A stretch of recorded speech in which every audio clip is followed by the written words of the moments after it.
नमस्कार दोस्तों, आपका स्वागत है अपनी YouTube चैनल PFP में। कोविड क्रैश के बाद फार्मा सेक्टर का समय चल रहा था। फार्मा स्टॉक्स तेजी से ऊपर जा रहे थे और निफ्टी फार्मा का व्यू आपके सामने है, चार्ट आपके सामने है। 7000 के भी नीचे आ गया था और फिलहाल 13000 तक पहुंचता हुआ नजर आया था। तो निफ्टी फार्मा जो कि एक इंडेक्स है वो भी ऑलमोस्ट हमें डबल होता हुआ नजर आया। लेकिन अगर आप इंडिविजुअल शेयर्स को देखेंगे तो कई तो ट्रिपल हुए, 4 टाइम्स भी मल्टी बैगर हमें in a very short period of time होते हुए नजर आए थे। लेकिन फिलहाल सेक्टर में बहुत से कंसोलिडेशन चल रहा है, डाउन ट्रेंड हमें चलता हुआ नजर आता है। आप देख पाएंगे फिलहाल निफ्टी फार्मा भी 13000 के ऊपर के लेवल से ऑलमोस्ट 11000 तक हमें आता हुआ नजर आया। एक बहुत ही इंपॉर्टेंट सपोर्ट पर भी हमें निफ्टी फार्मा ट्रेड करता हुआ नजर आ रहा है। एक समय था जब सब लोग सिर्फ फार्मा स्टॉक्स खरीदना चाहते थे, उसके अलावा कोई बात ही नहीं कर रहा था। सिर्फ फार्मा कंपनी बताओ, कौन सा फार्मा ले, ये सन फार्मा ले, ग्लेनमार्क ले, क्या लेना है आप बताएं, डॉक्टर रेड्डी ले, सबके सब उसके पीछे पड़े थे। ये समय था जहां पर सबके सब फार्मा स्टॉक्स खरीदना चाहते थे। लेकिन तब हमने फार्मा स्टॉक्स को छोड़कर बैंकिंग स्टॉक्स में खरीदारी की थी। उसके बाद बैंकिंग स्टॉक्स एकदम रॉकेट होते हुए नजर आए। मिनिमम 15% का गेन हमें वहां पर देखने को मिल रहा है। Kotak Mahindra bank, HDFC bank एकदम तेजी से भागते हुए नजर आए हैं। 50-60% का प्रॉफिट हमें देखने को मिला। और फिलहाल लोग बैंकिंग सेक्टर पर ज्यादा फोकस कर रहे हैं, निफ्टी फार्मा को, फार्मा स्टॉक्स को नहीं देख रहे हैं। लेकिन मेरे हिसाब से अभी यहां पर हमें व्यू थोड़ा सा चेंज करना चाहिए। फार्मा सेक्टर के कुछ ऐसे स्टॉक्स हैं जो कि अच्छे वैल्यूएशन पर अवेलेबल हो रहे हैं, जहां पर हम खरीदारी करने के बारे में सोच सकते हैं। तो आज ऐसे ही एक धमाकेदार फंडामेंटली स्ट्रॉन्ग फार्मा स्टॉक के बारे में आज हम बात करने वाले हैं। कंपनी का नाम आपके सामने है अल्केम लैबोरेटरीज। तो आज हम इसी स्टॉक के बारे में बात करें, कंपनी की जानकारी प्राप्त करें। तो ग्लोबल प्रेजेंस आप देख पाएंगे, फुटप्रिंट इन ओवर 50 कंट्रीज। तो बहुत ही अच्छी ग्लोबल प्रेजेंस हमें दिखाई दे रही है। स्ट्रॉन्ग पोर्टफोलियो भी है, दवाइयों का 800 से भी ज्यादा ब्रांड्स है, 1300 से भी ज्यादा SKUs हमें दिखाई दे रहे हैं for a wide range of therapy segments. R&D पर भी अच्छा फोकस हमें दिखाई देता है। 500 से ज्यादा साइंटिस्ट हमें R&D पर काम करते हुए नजर आते हैं। API में भी अच्छा कामकाज हमें अल्केम लैबोरेटरीज का दिखाई देता है। और ऐसा नहीं है कि नई नवेली कंपनी है, पुरानी कंपनी है। 4 डेकेड से भी ज्यादा ट्रस्टेड कंपनी, यानी कि 40 साल से भी ज्यादा पुरानी कंपनी में दिखाई देती है। तो एक्सपीरियंस कंपनी है। अगर आप ज्यादा जानकारी प्राप्त करना चाहते हैं तो कंपनी को विजिट करने के बारे में सोच सकते हैं। कंपनी की वेबसाइट को विजिट कर सकते हैं और जानकारी प्राप्त कर सकते हैं। स्टॉक के बारे में बात करें तो अल्केम लैबोरेटरीज एक मिड कैप कंपनी है। 31,000 करोड़ की मार्केट कैप है। 2624 का लास्ट ट्रेड प्राइस है, जो कि हमें फ्लैट ही दिखाई दिया है। रिटर्न्स के प्रोफाइल के बारे में बात करें तो 1 मंथ में 9% के करेक्शन पे स्टॉक अवेलेबल है। 1 ईयर के बारे में बात करें तो 12% के पॉजिटिव रिटर्न स्टॉक ने बनाकर दिए। 5 ईयर्स लॉन्ग टर्म के बारे में बात करें तो मल्टी बैगर रहा है, 94% के शानदार रिटर्न स्टॉक ने बनाकर दिए। की मेट्रिक्स के बारे में बात करें तो PE रेशियो 27.84 है, जबकि सेक्टर का पी रेशियो 40.42 हमें दिखाई दे रहा है। तो सेक्टर के मुकाबले सस्ता दिखाई देता है। प्राइस टू बुक रेशियो 4.97 है। डिविडेंड यील्ड ऑलमोस्ट 1% दिखाई दे रहा है, जो कि ऑफ कोर्स एक बहुत ही अच्छी बात है।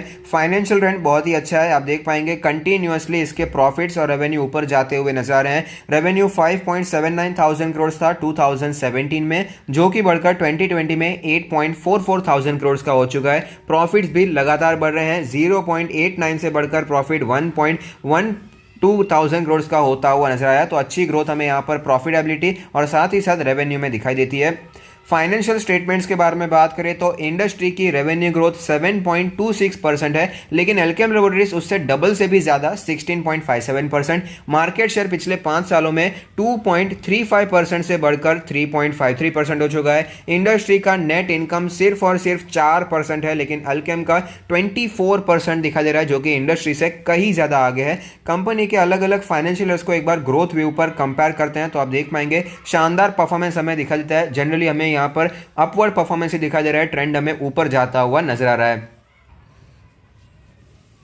कंपनी के शेयर होल्डिंग पैटर्न के बारे में बात करें तो टोटल प्रमोटर होल्डिंग है 62.42%, जिसमें से कुछ भी प्लेज नहीं है, तो ये एक अच्छी बात है। म्यूचुअल फंड का इन्वेस्टमेंट है 6.89% का। DIS का इन्वेस्टमेंट है 5.72% का। FIS का इन्वेस्टमेंट है 4.08% का। रिटेल्स एंड अदर्स के बारे में बात करें तो 20.87% का इन्वेस्टमेंट हमें दिखाई देता है।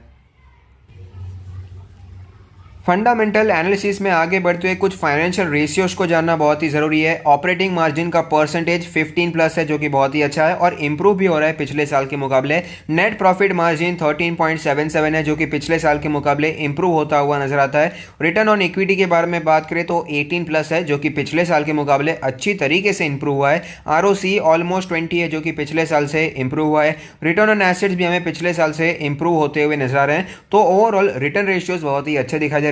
लिक्विडिटी के बारे में बात करें तो करंट रेशियो 1.69 है, क्विक रेशियो 1.13 है, तो लिक्विडिटी की कंपनी पर कोई भी प्रॉब्लम नहीं है। लेवरेज रेशियो के बारे में बात कर लेते हैं। डेट टू इक्विटी रेशियो 0.17 से बढ़कर 0.27 हो चुका है, तो डेट यहां पर बढ़ता हुआ नजर आ रहा है, जो कि एक कंसर्न की बात है, लेकिन फिलहाल मैनेजेबल डेट है। 0.5 के ऊपर जाता है, 0.6 हो जाता है, तो थोड़ा सा शेयर होल्डर को एक बार कंसर्न करना चाहिए, यहां पर सोच समझ कर इन्वेस्ट करना चाहिए। इंटरेस्ट कवरेज रेशियो 20.36 दिखाई दे रहा है। टर्नओवर रेशियो के बारे में बात करें तो ऑलमोस्ट 84 का एसेट टर्नओवर रेशियो है। इन्वेंट्री टर्नओवर रेशियो भी 4.59 का है, जो कि काफी अच्छा है। ये सारे रेशियोज के अगर आपको समझ में नहीं आ रहा है तो टेंशन लेने की जरूरत नहीं है। आप फंडामेंटल एनालिसिस की सीरीज देख सकते हैं, जिसकी लिंक आपको डिस्क्रिप्शन बॉक्स में मिल जाएगी। डिविडेंड के बारे में बात करें तो हमने देखा 1% के आसपास का इसका डिविडेंड यील्ड है। कंसिस्टेंट डिविडेंड यहां पर दिखा देता है। 2016 में लिस्टिंग देखने को मिले थे, आप देख पाएंगे हमें यहां पर कंसिस्टेंटली कंपनी डिविडेंड देती हुई नजर आ रही है। तो आप देख सकते हैं अल्केम लैबोरेटरीज फिलहाल ही 3100 तक पहुंच चुका था। उसके बाद हमें सिर्फ और सिर्फ गिरावट देखने को मिली है। एक अच्छा बाउंस बैक देखने को मिला। 2700 से लेवल से 2950 तक गया था, लेकिन वहां पर टिक नहीं पाया। वापस स्टॉक हमें नीचे आता हुआ नजर आया है और फिलहाल स्टॉक ने अपने 200 डेज के मूविंग एवरेज को तोड़ दिया है और तेजी से हमें नीचे आता हुआ नजर आता है। तो स्टॉक वीक हो चुका है, उसमें कोई डाउट नहीं है। और आप देख पाएंगे 20 डेज का जो मूविंग एवरेज है, जो पर्पल लाइन आपको दिखाई दे रही है, वो भी क्रॉसओवर करती हुई नजर आती है, तो ये भी एक पॉजिटिव साइन हमें दिखाई नहीं देगा। इंडिकेटर्स के बारे में बात करें तो RSI बहुत ही वीक है, 32.83 है। मनी फ्लो इंडेक्स के बारे में बात करें तो मनी फ्लो इंडेक्स 25 है, जो कि बहुत ही ज्यादा वीक दिखाई दे रहा है, ओवरसोल्ड कैटेगरी में है। MACD के क्रॉसओवर्स के बारे में चर्चा कर ले तो ऑफकोर्स इतनी गिरावट हुई है, तो कोई बुलिश क्रॉसओवर तो यहां पर भी दिखाई नहीं देगा। बॉलिंजर बैंड के बारे में बात करें तो लोअर बैंड पर ही स्टॉक ट्रेड कर रहा है। पिवट पॉइंट्स के बारे में बात करें तो पिवट सपोर्ट पर फिलहाल स्टॉक हमें ट्रेड करता हुआ नजर आता है। पहला pivot support current market price के आसपास है और दूसरा पिवट सपोर्ट 2500 का लेवल है। लॉन्ग टर्म के बारे में एक बार चर्चा कर लेते हैं, कैसा परफॉर्मेंस रहा है स्टॉक का। तो जैसे कि हमने चर्चा किया 2016 के बाद इसकी लिस्टिंग हुई थी, 2016 में लिस्टिंग हुई थी, उसके बाद स्टॉक का परफॉर्मेंस बहुत ही अच्छा रहा है। भले ही बहुत ही मल्टी बैग रिटर्न से स्टॉक ने आपको बनाकर नहीं दिया, यहाँ पर स्टॉक कुछ 1200 के लेवल से 2000 तक गया था, लेकिन आपको यह भी ध्यान में रखना जरूरी है कि तब निफ्टी फार्मा तेजी से नीचे आ रहा था। सब के सब फार्मा स्टॉक्स डाउन ट्रेंड में चलते हुए नजर आ रहे थे। पॉजिटिव रिटर्न्स, फ्लैट रिटर्न्स तो छोड़ दीजिए, नेगेटिव रिटर्न्स इन सब स्टॉक्स ने बना कर दिए थे। ऐसे समय में अल्केम लैबोरेटरीज हमें अच्छा परफॉर्म करता हुआ नजर आया। यहां पर कंसोलिडेशन चला, आप देख पाएंगे थोड़ी सी गिरावट भी आई, लेकिन उसके बाद फिर से तेजी देखने को मिली, क्रैश आया, उसके बाद वापस स्टॉक हमें ऊपर जाता हुआ नजर आया। जब भी गिरावट आई है तो 20 मंथ्स का जो मूविंग एवरेज है एज अ स्ट्रॉन्ग सपोर्ट दिखा देता है और वापस स्टॉक वहां से